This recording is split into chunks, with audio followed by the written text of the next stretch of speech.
মিম্মির গল্পের ঝুড়ি চ্যানেলে আপনাদের সবাইকে স্বাগতম। শুরু করতে যাচ্ছি প্রখ্যাত কথা সাহিত্যিক হুমায়ুন আহমেদের উপন্যাস বৃষ্টিবিলাস। আজ শুনবেন উপন্যাসটির দ্বিতীয় পর্ব। আব্দুর রহমান সাহেব 10টা বাজতেই ঘুমোতে যান। আজ ঘুমোতে গেলেন 11:30টায়। হিসেবের বাইরের 1.5 ঘন্টা কাটালেন টিভি দেখে। কোনো একটা চ্যানেলে বাংলা ছবি হচ্ছিল, মাঝামাঝি থেকে দেখতে শুরু করেছেন। দেখতে তেমন ভালো লাগছে না, আবার খারাপও লাগছে না। তার ইচ্ছে করছিল স্ত্রী এবং ছেলে মেয়েদের নিয়ে ছবি দেখেন, সেটা সম্ভব হলো না। মন্টু বলল তার পরীক্ষা, সে টিভি দেখবে না। এশা বলল সে বাংলা ছবি দেখে না। শ্যামা বলল তার মাথা ধরেছে। তিনি একা একাই টিভির সামনে বসে রইলেন। সিনেমার গল্পে মন দেবার চেষ্টা করলেন। বড়লোক নায়ক গাড়ি অ্যাক্সিডেন্ট করে অন্ধ হয়ে গেছে।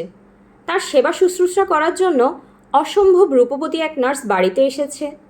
নার্স ছেলেটির প্রেমে পড়ে গেছে, অথচ ছেলেটির অন্য এক প্রেমিকা আছে। গল্পের নানান ধরনের জটিলতা। এর মধ্যে নায়কের এক বন্ধু আছে, যার প্রধান দায়িত্ব হাস্যকর কাণ্ড কারখানা করে লোক হাসানো। যেমন সে ফ্রিজের ভেতর ঘাপটি মেরে বসে থাকে, কেউ ফ্রিজ থেকে পানির বোতল আনতে গেলে সে নিজেই হাত বের করে বোতল তুলে দেয়। আব্দুর রহমান নায়কের বন্ধুর অভিনয়ে খুবই মজা পেলেন। যে কবার তাকে পর্দায় দেখা গেল, সে কবারই তিনি প্রাণ খুলে হাসলেন। শ্যামা মাকে বলল, বাবার বোধহয় মাথা খারাপ হয়ে গেছে, কীরকম বিশ্রী করে হাসছে। মা, তুমি বাবার মাথায় পানি ঢেলে বিছানায় শুয়ে দাও। সুলতানা হাসলেন। শ্যামা বলল, হাসির কথা না মা, আমার সত্যিই ভালো লাগছে না। সুলতানা বললেন, তোর বিয়ে ঠিক হওয়ায় বেচারা খুবই খুশি হয়েছে, খুশি চাপতে পারছে না বলে এরকম করছে। আমার তো মা কোনো রাজপুত্রর সঙ্গে বিয়ে হচ্ছে না, কেরানি টাইপ একজনের সঙ্গে বিয়ে ঠিক হয়েছে। তোর বাবার খুবই পছন্দের ছেলে। মাঝে মাঝে এরকম হয়, কারণ ছাড়াই কোনো একজনকে মনে ধরে যায়। কারণ ছাড়া কিছু হয় না মা, সব কিছুর পেছনে কারণ থাকে। মাঝে মাঝে কারণটা বোঝা যায়, মাঝে মাঝে বোঝা যায় না। তোর কি ছেলেটাকে পছন্দ হয়েছে? না। তোর বাবা তো একেবারে বিয়ের তারিখ ঠিক করে ফেললো। করলেও কোনো লাভ হবে না। আচ্ছা মা শোনো, ওরা যে 1001 টাকা দিয়ে গেছে, এই টাকাটা আমি খরচ করে ফেলি? সুলতানা মেয়ের দিকে তাকিয়ে রইলেন। শ্যামা বলল, আমার এক বান্ধবীর বিয়ে, তার বিয়েতে উপহার কিনতে হবে। সুলতানা শ্যামার প্রশ্নের জবাব না দিয়ে নিজের প্রশ্নটা আবার করলেন, ছেলে কি তোর মোটেও পছন্দ হয়নি? না, হয়নি। তাহলে তো তোর বাবাকে বলা দরকার, অপছন্দের একজনকে কেন বিয়ে করবি? বাবাকে কিছু বলার দরকার নেই। যেহেতু আমার পছন্দের কেউ নেই, আমি শেষটায় খাতাউরের গলা ধরে ঝুলে বসতেও পারি। মা শোনো, আমি কি ওই 1001 টাকাটা খরচ করতে পারি? তোর টাকা তুই খরচ করবি, এতবার জিজ্ঞেস করার কি আছে? আমার ওই বান্ধবীর বিয়ে হবে উত্তরায়। আমরা সারা রাত থেকে খুব হুল্লোড় করব। বাবার কাছ থেকে বলে আমার ভিসা করিয়ে রাখবে। আমি কিছু বলতে পারবো না, তুই নিজে বলবি। তোর বাবা রাজি হবে বলে আমার মনে হয় না। আর শোন, তুই তোর বাবার সঙ্গে কথা বলে তারপর ঘুমোতে যা। কেন? তুই বাড়িওয়ালার বাসায় ছিলি, তোর বাবা কয়েকবার তোর খোঁজ করেছে, মনে হয় কিছু বলবে। বাবা খেজুরে আলাপ করবে। খেজুরে আলাপ আমার একদম পছন্দ না। এইভাবে কথা বলছিস কেন? ছি। খালি হাতে বাবার সামনে যেতে পারবো না, পান টান কিছু দাও, নিয়ে যাই। সুলতানা বললেন, এক কাজ কর, তোর বাবা যে শাড়িটা এনেছে এটা পরে যা, তোর বাবা খুব খুশি হবে। শ্যামা হাই তুলতে তুলতে বলল, বাবা এমনিতেই খুশি আছে, আরও খুশি করার দরকার নেই। বেলুনে বাতাস বেশি ভরলে বেলুন ব্রাস্ট করে। বাবা এখন ব্রাস্ট করার পর্যায়ে চলে গেছেন। শ্যামা খিলখিল করে হাসছে। সুলতানা মুগ্ধ হয়ে মেয়ের হাসি দেখছেন। আব্দুর রহমান মশারির ভেতর ঢুকে পড়েছিলেন। বড় মেয়েকে দেখে মশারির ভেতর থেকে বের হলেন। শ্যামা বলল, বাবা তোমার জন্য পান এনেছি। আব্দুর রহমান আনন্দিত গলায় বললেন, পান তো আমি একবেলা খাই, শুধু দুপুরে ভাত খাবার পর। যাই হোক, এনেছিস যখন খেয়ে ফেলি। সমস্যা একটাই, আবার দাঁত মাজতে হবে। চলে যাচ্ছিস নাকি? বস, পান খেতে খেতে গল্প করি। শ্যামা বসল না, দাঁড়িয়ে রইল। বসলেই বাবা দীর্ঘ কথাবার্তা শুরু করতে পারেন। বাবাকে এই সুযোগ কিছুতেই দেওয়া যাবে না। শ্যামার মনে হলো বাবার মেজাজ আজ যে শুধু ভালো তা না, অস্বাভাবিক ভালো। বান্ধবীর বিয়েতে সারা রাত কাটাবার অনুমতি নিতে হলে আজই নিতে হবে। এরকম সুযোগ আর পাওয়া যাবে না।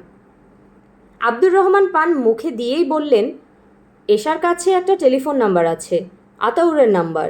যদিও বিয়ের আগে মেলামেশা মোটেও বাঞ্ছনীয় না, তারপরেও বিশেষ কিছু যদি জানতে চাস। শ্যামা বলল, কিছু জানতে চাই না। আব্দুর রহমান বললেন, বিয়ে শাদী পুরোপুরি ভাগ্যের ব্যাপার।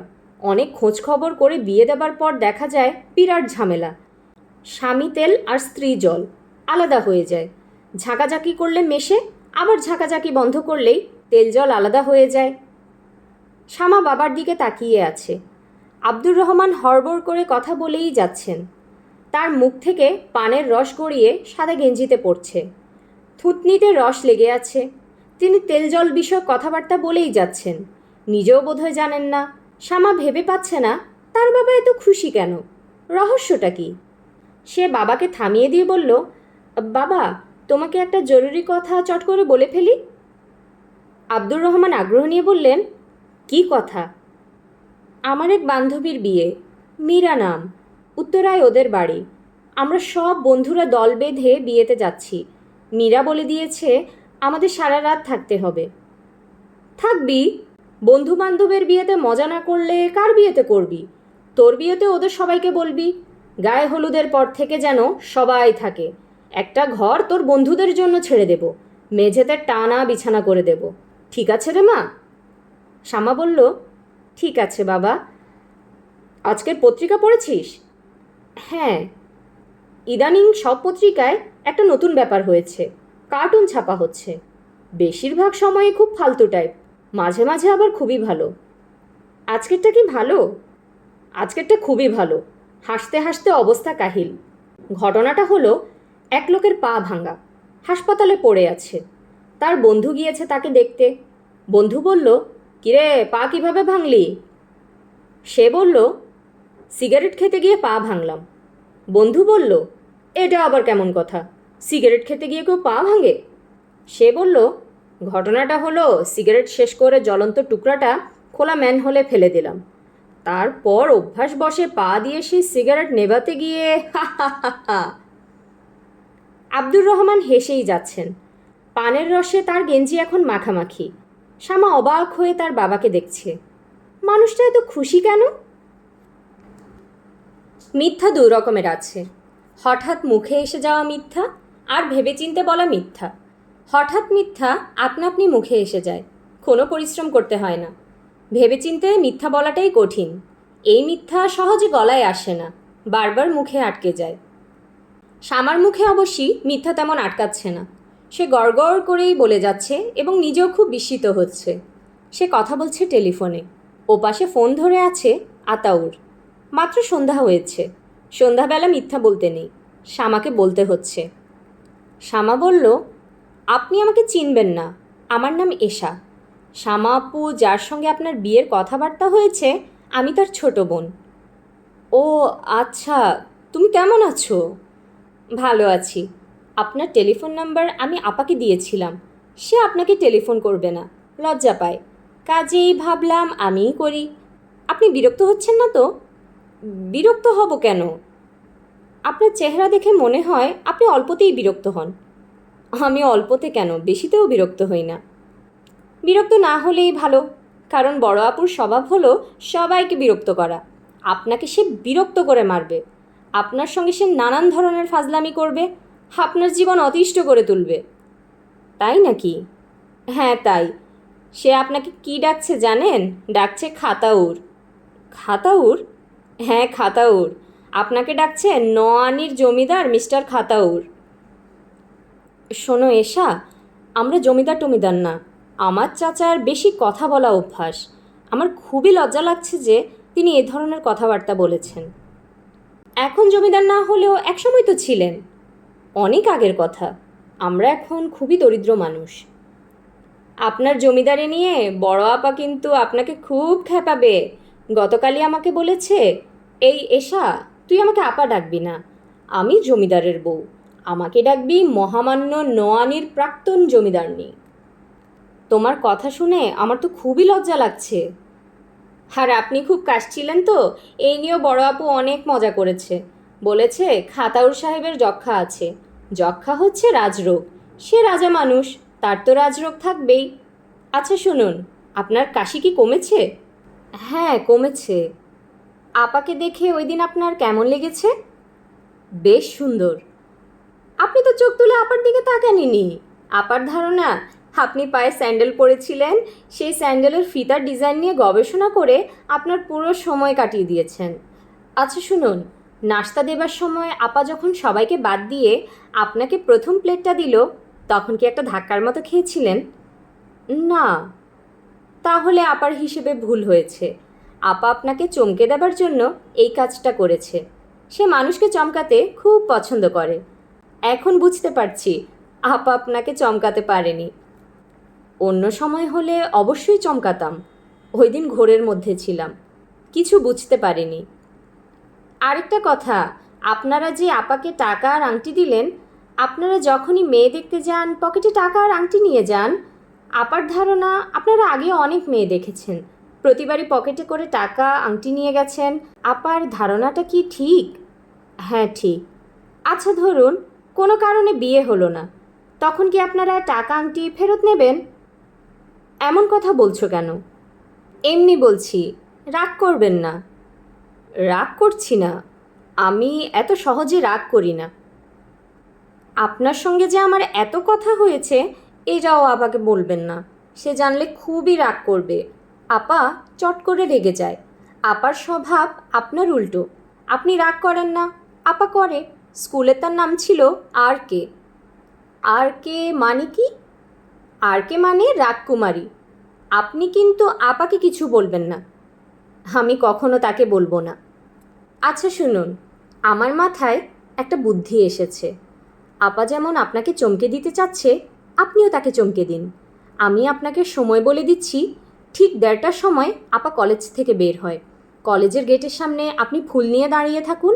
আপনাকে দেখে আপার আক্কেল গুড়ুম হয়ে যাবে।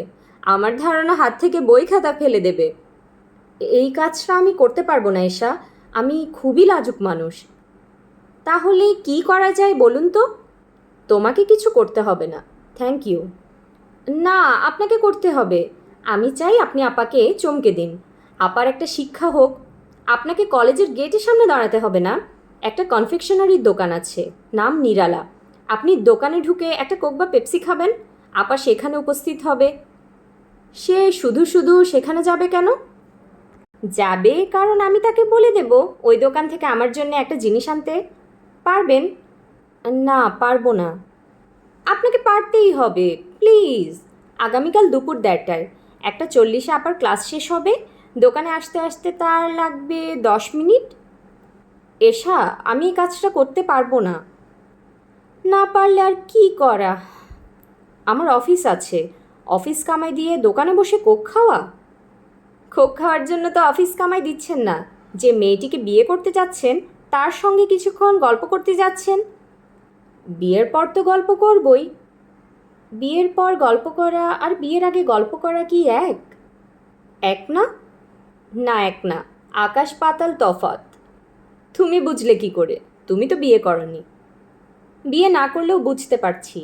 এইসব ব্যাপারে মেয়েরা ছেলেদের চেয়ে অনেক বেশি বোঝে। আপনি যাবেন কিন্তু। ধরো আমি গেলাম, তারপর দেখলাম তোমার আপা আসেনি। আপা যাবে, আমি ব্যবস্থা করে রাখবো। আর না গেলে দেখা হবে না। তুমি দেখি খুবই ইন্টারেস্টিং মেয়ে। দুলাভাই, আপনি যাবেন তো? ও মাই গড, এখনই দুলাভাই ডাকছো কেন? একদিন তো ডাকতেই হবে, একটু প্র্যাকটিস করে নেই। আগে ভাগে প্র্যাকটিস করতে হবে না, আমার খুবই লজ্জা লাগছে। লজ্জা লাগলে ডাকবো না। আচ্ছা শুনুন, আপনি কাল যাচ্ছেন তো? এখনও বলতে পারছি না। না, আপনাকে যেতেই হবে, না গেলে আমি খুবই রাগ করব। আমি আপনার একটা মাত্র শালী, আমাকে রাগালে তার ফল শুভ হবে না। টেলিফোন রাখি, অনেকক্ষণ কথা বলে ফেললাম। আপনি বোধহয় আমাকে ফাজিল টাইপ মেয়ে ভাবছেন। দুলাভাই, আমি কিন্তু ফাজিল টাইপ না। সরি, আবার দুলাভাই বলে ফেললাম। শামা টেলিফোন রেখে খানিকক্ষণ হাসল। ছোট বোন সেজে টেলিফোন করার এই বুদ্ধিটা হঠাৎ তার মাথায় এসেছে। বুদ্ধিটা যে এরকম কাজে লাগবে আগে বুঝতে পারেনি। মানুষটার গলার স্বর সুন্দর, শুনতে ভালো লাগছিল। আরও কিছুক্ষণ কথা বললেই হতো, আরেকদিন বললেই হবে। প্রথম দিন এত কথা বলা ঠিক না। এশাকে সে ফাজিল মেয়ে ভাববে। এশা মোটেই ফাজিল মেয়ে না। মুত্তালিব সাহেব বারান্দায় বসেছিলেন। শামা বারান্দায় এসে দাঁড়ালো। মুত্তালিব সাহেব বলল, কার সঙ্গে কথা বললি? শামা হাসল। মুত্তালিব সাহেব গম্ভীর গলায় বললেন, প্রশ্ন করলে প্রশ্নের জবাব দিবি, হেসে ফেলবি না। এতক্ষণ ধরে কার সঙ্গে কথা বললি? বলা যাবে না। এ দুনিয়াতে নানান ধরনের ব্যাধি আছে। তার একটা হলো টেলিফোন ব্যাধি। ঘন্টার পর ঘন্টা টেলিফোনে কথা বলা ব্যাধি। এটা ভালো না। আপনার পায়ের অবস্থা কি? আমি একটা প্রশ্ন করেছিলাম, তার জবাব কিন্তু এখনও পাইনি। আসুন আপনাকে হাঁটাই। তুই তোর কাজে যা, আমাকে হাঁটাতে হবে না। আমি টেলিফোনে যতক্ষণ কথা বলেছি ঘড়ি ধরে ঠিক ততক্ষণ আপনাকে হাঁটাবো। নগদ বিদায়। শামা মুত্তালিব সাহেবকে টেনে দাঁড় করালো। শামা বলল, আমার কাঁধে হাত রাখুন। আমাকেই তো ধরে আছেন, আবার দেয়াল ধরছেন কেন? Very good. এ কি, দু পা একসঙ্গে ফেলছেন কেন? আমি 1 2 বলবো। 1 হলো ডান পা, 2 হলো বাম পা। 1 2, 1 2, হাঁটি হাঁটি পা পা। সুলতানা রান্নাঘরে। আব্দুর রহমান সাহেব আজ অফিস থেকে ফেরার পথে ইলিশ মাছ কিনে এনেছেন। তার হঠাৎ সর্ষে ইলিশ খেতে ইচ্ছে করছে। কাঁচা বাজার থেকে রাই সরিষা, কাঁচামরিচ কিনেছেন। 2 কেজি আতপ চালও কিনেছেন। সর্ষে ইলিশ নাকি আতপ চালের ভাত দিয়ে খেতে মজা।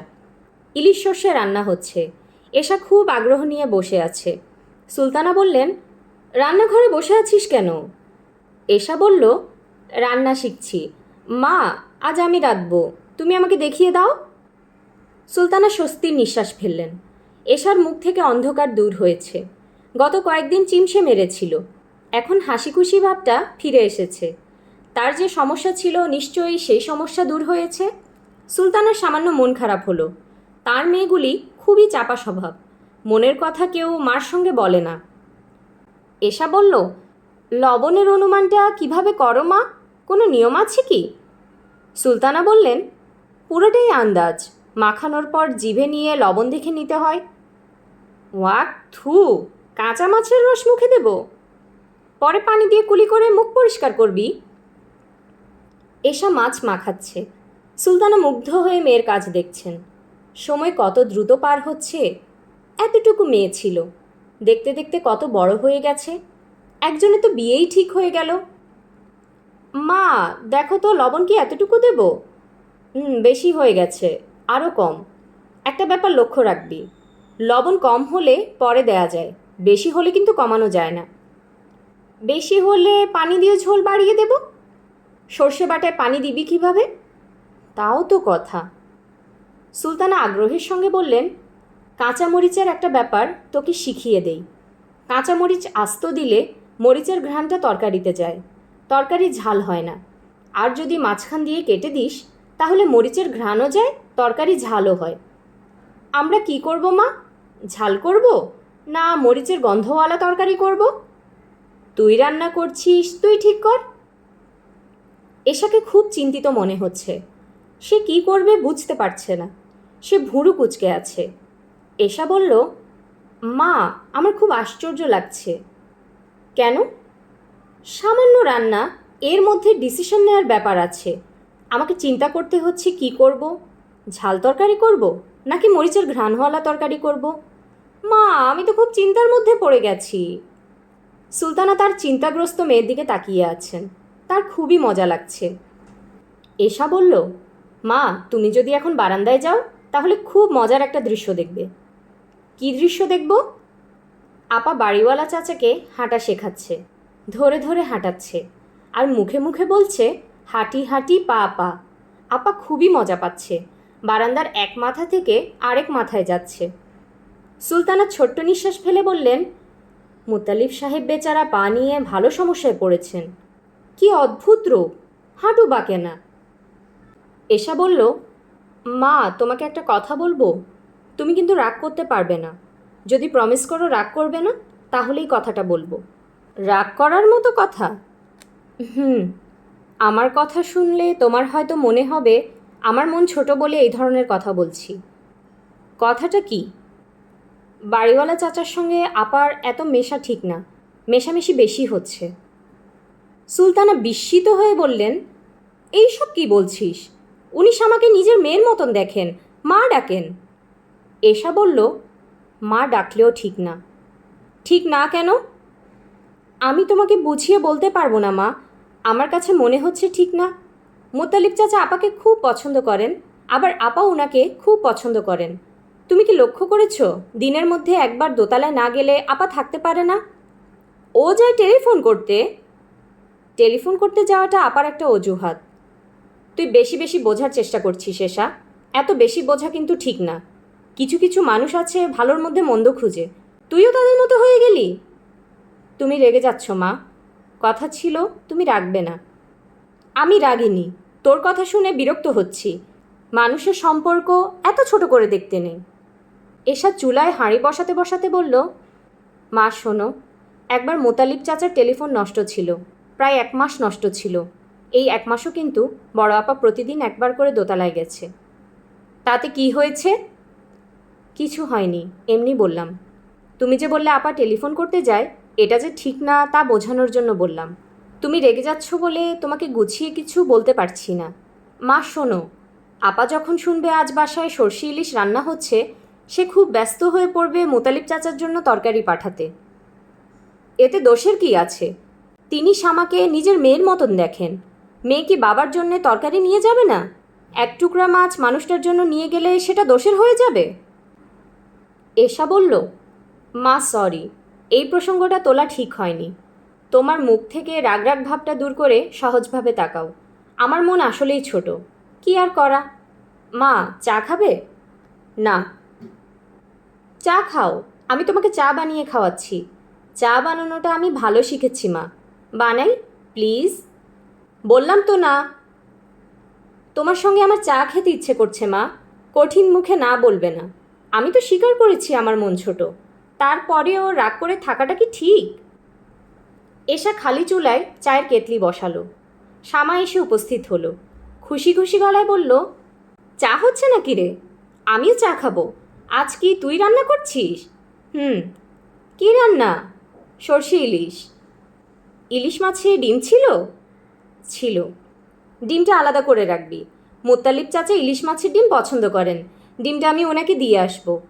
আচ্ছা। সুলতানা এশার দিকে তাকিয়ে আছেন। এশা একবারও মার দিকে তাকালো না। সে নিজের মনে চা বানাচ্ছে। শামা বলল, মা শোনো, চাচাকে এক্সারসাইজ করিয়ে এসেছি। আমার কি মনে হয় জানো মা? আমার মনে হয় এক্সারসাইজের চেয়ে ওনার যেটা বেশি দরকার সেটা হচ্ছে সেঁক। কাল থেকে এক্সারসাইজও করাবো, সেঁকও দেব। তুই তো ডাক্তার না, তুই এসবের জানিস কি? শামা চায়ের কাপ হাতে নিতে নিতে বলল, ছোটোখাটো ব্যাপার জানার জন্যে ডাক্তার হওয়া লাগে না মা। এশা বলল, আপা, তুমি কি আতাউর ভাইকে টেলিফোন করছিলে? শামা বলল, না, আমার এত গরজ নেই। বাবা শখ করে টেলিফোন নাম্বার এনেছেন, একবার টেলিফোন করো। শামা হালকা গলায় বলল, বাবার শখ থাকলে বাবা করুক, আমার শখ নেই। সুলতানা নিজের চায়ের কাপ নিয়ে উঠে গেলেন। এশার কথাগুলি শোনার পর থেকে তার ভালো লাগছে না। মনের মধ্যে কি যেন খচখচ করছে, অদৃশ্য কোনো কাঁটা বিঁধে আছে। শোবার ঘর অন্ধকার করে আব্দুর রহমান শুয়ে আছেন। শুয়ে থাকার ভঙ্গিটা কেমন যেন অস্বাভাবিক। লম্বা হয়ে শুয়ে আছেন, পায়ের বুড়ো আঙ্গুল এবং নাক এক লাইনে। সুলতানা ঘরে ঢুকে বাতি জ্বালালেন। উদ্বিগ্ন গলায় বললেন, কি হয়েছে, শরীর খারাপ নাকি? আব্দুর রহমান উঠে বসতে বসতে বললেন, মাথাটা কেমন যেন ঘুরছে, মুখের ভেতরটা টকটক লাগছে। জ্বর আসেনি তো? না। চা খাবে? নাও চা খাও, রান্নার দেরি হবে। অসুবিধে নেই, হোক দেরি। আজ এশা রান্না করছে। ও রান্না জানে? জানে না, শিখবে। তোমার বড় মেয়ের রান্নাবান্নায় আগ্রহ নেই, এশার আছে। দুই মেয়েকেই শিখিয়ে দাও, আজকালকার মেয়েরা সব শিখতে রাজি, শুধু রান্না শিখতে রাজি না। রান্না শেখাটা খুব দরকার। আমার মেয়েরা আজকালকার মেয়ের মতন না। আব্দুর রহমান চায়ের কাপে চুমুক দিতে দিতে বললেন, আজ প্রভিডেন্ট ফান্ডের খোঁজ নিয়েছি। 1,45,000 টাকার মতো আছে। এতে তোমার মেয়ের বিয়ে দিতে পারবে না? সব টাকা এক মেয়ের পেছনে খরচ করে ফেলবে? তোমার তো আরও একটা মেয়ে আছে। প্রথম বিয়ে একটু ধুমধাম করে দেই। আমি ঠিক করেছি বিয়ের পর মেয়ে জামাইকে গ্রামের বাড়িতে নিয়ে যাব। পালকির ব্যবস্থা করব। পালকি করে জামাই বউ যাবে, গ্রামের মানুষ ভিড় করবে। পালকি পাবে কোথায়? দেশে পালকি আছে নাকি? আমাদের এদিকে আছে। গ্রামের বাড়িটাও এই উপলক্ষে ঠিক করতে হবে। গ্রামের মানুষরা তো আর দল বেঁধে বিয়ে খেতে আসতে পারবে না। একটা গরু জবাই করে ওদের খাইয়ে দেব। তার কি দরকার আছে? আছে, দরকার আছে। সুলতানা শোনো, এর মধ্যে আতাউরকে বলি একবেলা এসে আমাদের সঙ্গে খেয়ে যাক। বলো। অফিস থেকে ফেরার সময় ওকে নিয়ে আসবো। রাতে খেয়ে দিয়ে যাবে, গল্পগুজব করবে। আমি তো আর গল্প করতে পারি না, তোমরা করবে। আচ্ছা, তোমার কিছু স্পেশাল রান্না যে আছে সেগুলি করো। শাশুড়ির হাতের রান্না খেয়ে বুঝুক রান্না কাকে বলে। কলার থোড় বেটে তুমি যে জিনিসটা করো ওটা করবে। আর মাছের টকও রাঁধবে। নেত্রকোনার ছেলে তো শুটকি পছন্দ করবে, বেগুন দিয়ে শুটকি করবে। আব্দুর রহমান চায়ের কাপ নামিয়ে হঠাৎ উঠে দাঁড়ালেন। সুলতানা বললেন, কি হয়েছে? বমি আসছে। বলতে বলতেই তিনি ঘর ভাসিয়ে বমি করলেন। মন্টু সাউন্ড কমিয়ে টিভিতে এক্স ফাইলস দেখছে। টিভির এই প্রোগ্রামটি তার খুব পছন্দের। সপ্তাহে একদিন মাত্র দেখায়। আজ না দেখতে পেলে আরও 1 সপ্তাহ অপেক্ষা করতে হবে। বাড়িতে একজন অসুস্থ মানুষ আছে। মানুষটা অনেকবার বমি করে এখন শুয়ে আছে। তার ঘর অন্ধকার। মা তার মাথার চুলে ইলিবিলি করে দিচ্ছে, আর সে কিনা টিভি দেখছে। কাজটা খুবই অন্যায়। মন্টুর নিজের কাছেই খারাপ লাগছে, কিন্তু সে টিভি বন্ধ করতে পারছে না। সে অবশ্যই তার দায়িত্ব ঠিকই পালন করেছে। ডাক্তার ডেকে নিয়ে এসেছে, ডাক্তারের প্রেসক্রিপশন নিয়ে ওষুধ নিয়ে এসেছে। তারপরেও টিভি দেখাটা ঠিক হচ্ছে না। বড় আপা তাকে একবার দেখে গেছে। বড় আপা কিছু বলেনি। বড় আপা যদি বলতো এই টিভি বন্ধ কর, সে বন্ধ করে দিত। বাবার ঘরের দরজা বন্ধ। টিভির সাউন্ড সে ঘরে যাচ্ছে না। তাছাড়া সে সাউন্ড কমিয়ে রেখেছে। নিজেই কিছু শুনতে পাচ্ছে না। বাবার শুনতে পাবার কোনো কারণ নেই। মন্টু টিভি দেখে স্বস্তি পাচ্ছে না। বারবার চমকে চমকে উঠছে। মনে হচ্ছে এই বুঝি বাবা বের হয়ে আসবেন। বের হয়ে তিনি কিছুক্ষণ তার দিকে এক দৃষ্টিতে তাকিয়ে থেকে বলবেন, আমি মারা যাচ্ছি আর তুই টিভি দেখছিস? টিভিটা এতই জরুরি, দেখতেই হবে।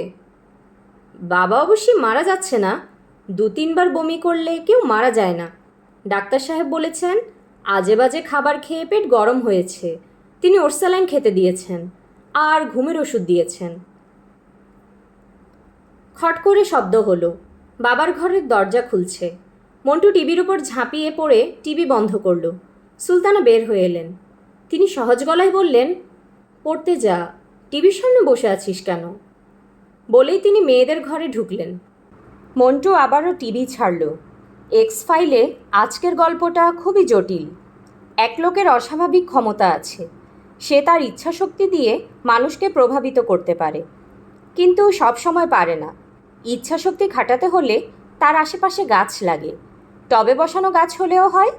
ইচ্ছাশক্তি কাজে লাগানোর পর গাছটা মরে যায়। মন্টু টিভির পর্দার সঙ্গে প্রায় চোখ লাগিয়ে আছে। সাউন্ডটা আর একটু বাড়াতে পারলে ভালো হতো, সেটা ঠিক হবে না। সুলতানা মেয়েদের ঘরে ঢুকলেন। শ্যামা বলল, বাবা কি ঘুমিয়ে পড়েছে? সুলতানা বললেন, হ্যাঁ ঘুমুচ্ছে। তুমি ভাত খেয়ে নাও। আমি খাবো না, খিদে নেই। এশা বলল, মা শোনো, খেতে যাও। বাবার শরীর খারাপ করেছে বলে বাবা খাচ্ছে না, তাই বলে তুমিও খাবে না, এটা কেমন কথা? বললাম না খিদে নেই। খেতে বসলেই খিদে হবে। আমি এত আগ্রহ করে রান্না করেছি, তুমি খাবে না, এটা কেমন কথা? তোর বাবা শখ করে মাছটা এনেছে, সরিষা বাটা রান্না হবে বলে সরিষা কিনে এনেছে। সে খেতে পারলো না আর আমি খাবো, এটাই বা কেমন কথা? এসা ঝগড়ার ভঙ্গিতে বলল, না খেয়ে তুমি কি প্রমাণ করতে চাচ্ছ মা? তুমি কি প্রমাণ করতে চাচ্ছ যে বাবার সঙ্গে তোমার গভীর প্রণয়? আমি কিছুই প্রমাণ করতে চাচ্ছি না। খিদে মরে গেছে, খেতে ইচ্ছে করছে না বলে খাবো না। তোরা ঘুমোতে যা। সুলতানা চলে গেলেন। শ্যামা এশার দিকে তাকিয়ে বলল, মা এই কাজগুলো যে করে মন থেকে করে না দায়িত্ব থেকে করে? এশা বলল, তোমার বিয়ে হোক, তখন তুমি নিজেই এ প্রশ্নের উত্তর পাবে। শ্যামা বাতি নিভিয়ে বিছানায় গেল। এশা বলল, আমরা আজ এত সকাল সকাল শুয়ে পড়লাম, ঘুম তো আসবে না। আয় শুয়ে শুয়ে গল্প করি। এশা, তুই কি একটা জিনিস লক্ষ্য করেছিস? বাতি নিভিয়ে গল্প করতে একরকম লাগে, আবার বাতি জ্বালিয়ে গল্প করতে অন্যরকম লাগে। একই গল্প শুধুমাত্র বাতি জ্বালানো নেভানোর কারণে দুরকম হয়ে যায়। এশা বলল, মুত্তালিব চাচার কি ইলিশ মাছের ডিম পছন্দ হয়েছিল? শ্যামা বলল, খুব পছন্দ হয়েছে, চেটে পুটে খেয়েছেন। তুই রান্না করেছিস শুনে বলল তোকে একটা মেডেল দেবে, রূপার মেডেল। মেডেলে লেখা থাকবে দ্রৌপদী পদক। দ্রৌপদী কি খুব ভালো রাঁধতেন? হুম। ওনার 5টা স্বামী ছিল না? হুম। এশা হাসছে। শ্যামা বলল, হাসছিস কেন? এশা বলল, বেচারি দ্রৌপদীর কথা ভেবে হাসছি। কি বিপদেই না ছিল। 5টা স্বামীকে ভুলিয়ে ভালিয়ে রাখা তো সহজ কথা না। একটা স্বামীকেই ভোলানো যায় না, আর 5টা স্বামী। কোনো স্বামী হয়তো লাজুক, সে স্ত্রীকে একভাবে চাইবে, আবার কোনো স্বামী নির্লজ্জ, সে চাইবে অন্যভাবে। শ্যামা বলল, এশা চুপ কর তো, তোর মুখে এই ধরনের কথা একেবারেই মানাচ্ছে না। কেন? তোমার কাছে কি মনে হয় আমি এখনো ছোট? ছোটই তো। আমি অনেক বড় হয়ে গেছি আপা। যতটা বড় তুমি আমাকে ভাবো, আমি তার চেয়েও বড়। তুমি তো এখনো বিয়ে করনি, আমি কিন্তু বিয়ে করে ফেলেছি। শ্যামা উঠে বসতে বসতে বলল, তার মানে? এশা কিছু বলল না, হাসল। অন্ধকারে তার হাসি শোনা গেল। শ্যামা বলল, এই তুই কি ঠাট্টা করছিস? হুম। এরকম ঠাট্টা করবি না। তুই যেভাবে বললি আমার মনে হলো সত্যিই বুঝি কিছু করে ফেলেছিস। এশা বলল, আমি যা করি খুব চিন্তাভাবনা করে করি। ইচ্ছা হলো আর হুট করে ঘটনা ঘটিয়ে ফেললাম, আমার বেলায় এরকম কখনো হবে না। যদি আমি কাউকে কিছু না জানিয়ে গোপনে বিয়ে করি, তাহলে বুঝতে হবে এটা ছাড়া আমার হাতে অন্য কোনো পথ খোলা ছিল না। তুই কি গোপনে বিয়ে করেছিস? না, এখনো করিনি। তবে তবে আবার কি? বিয়ে করব। ছেলেটাকে? এশা হাসল। শ্যামা কঠিন গলায় বলল, হাসি বন্ধ করে বলতো ছেলেটাকে। তুমি চিনবে না, খুব আজে বাজে টাইপের ছেলে। আজে বাজে টাইপ ছেলের সঙ্গে তোর পরিচয় হলো কিভাবে? যেভাবেই হোক হয়েছে। ছেলে করে কি? কিছু করলে তো বলতাম না আজে বাজে টাইপ ছেলে। কিছুই করে না, মানুষের কাছ থেকে চাঁদা তোলে। তার মানে? রবীন্দ্র জয়ন্তী করবে, তার জন্য চাঁদা তুলবে। নজরুল দিবস করবে, তার জন্য চাঁদা তুলবে। পাড়ায় ক্রিকেট খেলার চাঁদা, দুস্থ জনগণের জন্য চাঁদা। এ পাড়ার মানুষদের মাসের মধ্যে 2-3 বার তাকে চাঁদা দিতে হয়। যে চাঁদা দেয় সে হাসি মুখে দেয়, সেও হাসি মুখেই নেয়। চাঁদা তোলা প্রাইভেট কোম্পানির সে একজন ডিরেক্টর। তার ব্যবহারও অত্যন্ত ভালো। অফিস বসদের ব্যবহার সাধারণত ভালো হয় না, তারা খিটখিটে স্বভাবের হয়। ইনি সেরকম না। তুই আমার সঙ্গে ইয়ার্কি করছিস না তো? না। শ্যামা বিছানা থেকে নেমে দরজার দিকে যাচ্ছিল। এশা তীক্ষ্ণ গলায় বলল, যাচ্ছ কোথায়? শ্যামা বলল, বাবাকে ডেকে তুলি, তোর কথাগুলি তাকে বলি। এশা বলল, বাবার শরীর ভালো না, ঘুমোচ্ছেন। তাছাড়া বাবাকে তোমার কিছু বলতে হবে না, যা বলার আমিই বলবো। তুমি চুপ করে বিছানায় বসো। সুলতানার শোবার ঘর থেকে কথাবার্তা শোনা যাচ্ছে। দরজা খোলা হলো। স্বামী স্ত্রী দুজন একসঙ্গে বেরুচ্ছেন। সারা শব্দ পেয়ে এশা এবং শ্যামা ঘর থেকে বের হয়েছে। এশা বলল, কি হয়েছে? সুলতানা লজ্জা লজ্জা গলায় বললেন, কাণ্ড দেখ না, তোর বাবা এখন বলছে ভাত খাবে, তার নাকি শরীর ভালো লাগছে, ক্ষুধা হচ্ছে। এশা বলল, তোমরা খাবার টেবিলে বসো, আমি খাবার গরম করে আনছি। আব্দুর রহমান মেয়ের দিকে তাকিয়ে সংকুচিত গলায় বললেন, আমার মনে হয় ফুড পয়জনিং হয়েছিল। বমির সঙ্গে পয়জন সবটা বের হয়ে গেছে। এখন শরীর ফ্রেশ লাগছে। এসা খাবার গরম করছে। শ্যামা দাঁড়িয়ে আছে তার পাশে। শ্যামা তীক্ষ্ণ দৃষ্টিতে বোনের দিকে তাকাচ্ছে। তার মুখ থমথম করছে। শ্যামা বলল, ছেলের নাম কি? এসা হালকা গলায় বলল, নামে তো আপা কিছু যায় আসে না। ওর নাম সলিম হলেও যা, দবির হলেও তা, আবার খলিলুল্লাহ হলেও ঠিক আছে। আমি মনে হয় ছেলেটাকে চিনতে পারছি। একদিন কলেজে যাবার জন্যে রিক্সা পাচ্ছিলাম না, তখন ফর্সা মতন লম্বা একটা ছেলে রিক্সা ঠিক করে দিয়ে আমাকে বলল, আপা উঠুন। রিক্সাওয়ালা কি তোমার কাছ থেকে ভাড়া নিয়েছে? ভাড়া নেবে না কেন? এসা হালকা গলায় বলল, রিক্সাওয়ালা তোমার কাছ থেকে ভাড়া নিলে বুঝতে হবে মাহফুজ না। মাহফুজ রিক্সা ঠিক করে দেবে আর রিক্সাওয়ালা ভাড়া নেবে, এরকম হতেই পারে না। ছেলের নাম মাহফুজ? হ্যাঁ। তুই কি সত্যি সত্যি তাকে বিয়ে করেছিস? আমার গা ছুঁয়ে বল তো প্লিজ। এসব বিরক্ত গলায় বলল, টেনশনে তোমার চোখ মুখ শুকিয়ে গেছে। তুমি টেনশন করছো কেন? টেনশন করব আমি। তোমার এখানে টেনশন করার কিছু নেই। আমি টেনশন করব না? না, আমরা যখন একসঙ্গে ছিলাম তখন একজন আরেকজনের সমস্যা দেখেছি। একসঙ্গে থাকার সময় শেষ হয়েছে। তোমার একটা জীবন শুরু হতে যাচ্ছে, তুমি তোমারটা দেখবে, আমি দেখব আমারটা। তোর কি হচ্ছে না হচ্ছে তা নিয়ে আমি চিন্তা করব না? না, করবে না। বড় খালা বা ছোট খালা এদের কারোর সঙ্গে কি মার যোগ আছে? যোগ নেই। হঠাৎ হঠাৎ বিয়ে, জন্মদিন এইসব উৎসবে তাদের দেখা হয়, এই পর্যন্তই। আমাদের অবস্থাও তাই হবে। তুমি তোমার সংসার নিয়ে ব্যস্ত হয়ে পড়বে, আমি আমার সংসার নিয়ে ব্যস্ত হব। কাজেই আমাকে নিয়ে দুশ্চিন্তা না করে নিজের জীবনটা কেমন যাবে তা নিয়ে চিন্তা করো। ইদানিং তুই নিজেকে খুব বুদ্ধিমতী ভাবছিস। ভাবাভাবির কিছু নেই আপা, আমি বুদ্ধিমতী। বুদ্ধিমতী কোনো মেয়ে চাঁদাবাজ ছেলের প্রেমে পড়ে? হ্যাঁ পড়ে। অতি চালাকের গলায় দড়ি, এই প্রবচনটা জানো না? আমি অতি চালাক বলেই আমার গলায় দড়ি। পুরো ঘটনাটা কি আমাকে বলবি? না, ঘটনা বলে বেড়াতে ভালো লাগে না। আব্দুর রহমান সাহেব খেতে বসেছেন। এসা খাবার এগিয়ে দিচ্ছে। তিনি মেয়ের দিকে তাকিয়ে আদুরে গলায় বললেন, মাছের তরকারিটা অপূর্ব হয়েছে রে মা। এসা শীতল গলায় বলল, মাছের তরকারি তুমি এখনো মুখে দাওনি বাবা। আব্দুর রহমান বিব্রত গলায় বললেন, মুখে দিতে হবে না, আমি চেহারা দেখেই বুঝতে পারছি। চেহারা দেখেই 16 আনার 12 আনা বোঝা যায়। এসা বলল, চেহারা দেখে কিছুই বোঝা যায় না।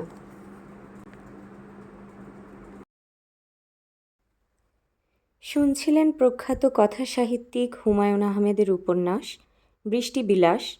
আজ শেষ হলো উপন্যাসটির 2য় পর্ব।